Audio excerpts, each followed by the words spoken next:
తాగి బండి నడిపేవాడు టెర్రరిస్టుతో సమానమన్నారు హైదరాబాద్ కొత్తగా బాధ్యతలు చేపట్టిన పోలీస్ కమిషనర్ సజ్జనార్. తనదైన శైలిలో మాస్ వార్నింగ్ ఇచ్చారు. ఇక ఫోన్ ట్యాపింగ్ నుంచి అమ్మాయిలను వేధించే వాళ్ల వరకు అన్నింటా కఠినంగా వ్యవహరిస్తామన్నారు. తమ ముందున్న సవాళ్లను జనాలకు పీపుల్స్ వెల్ఫేర్ పోలీస్ విధానంతో పరిష్కరిస్తామన్నారు సజ్జనార్.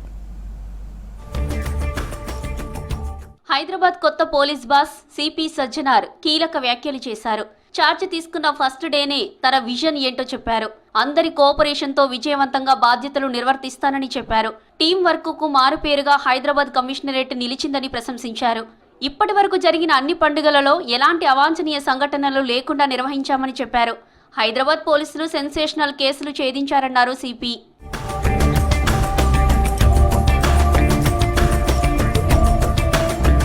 మందుబాబులకు సీరియస్ వార్నింగ్ ఇచ్చారు పోలీస్ కమిషనర్ సజ్జనార్.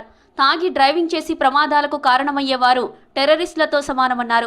తాగుబోతులు డ్రైవింగ్ చేయడంతో అమాయకుల ప్రాణాలు పోతున్నాయని తెలిపారు. డ్రంక్ అండ్ డ్రైవ్లో దొరికితే జైలు శిక్ష తప్పదని హెచ్చరించారు.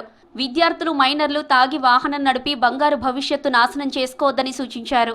డ్రంక్ అండ్ డ్రైవింగ్ పైన మనం చాలా అంటే చాలా ఉక్కుపాదం మోపడం జరిగింది. ఇప్పుడు కూడా నేను డ్రంక్ డ్రైవర్స్ వదిలే ప్రసక్తి లేదు.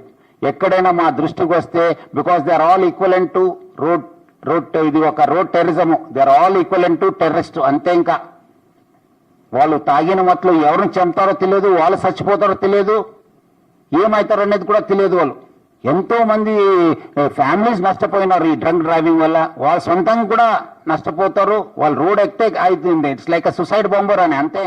విశ్వనగరంగా నిలుస్తున్న హైదరాబాద్ కు డ్రగ్స్ పెద్ద సమస్యగా మారిందన్నారు సిపి సజ్జనార్. డ్రగ్స్ పై రౌడీ షీటర్లపై ఉక్కుపాదం మోపుతామని వార్నింగ్ ఇచ్చారు. వారిపై పీడీ యాక్టులు పెడతామని హెచ్చరించారు. అంతకుముందు డ్రగ్స్ కేసులో పట్టుబడిన వారి కేసులను సమీక్షిస్తామన్నారు. నిందితులకు సంబంధించిన డేటాబేస్ తయారు చేస్తామన్నారు.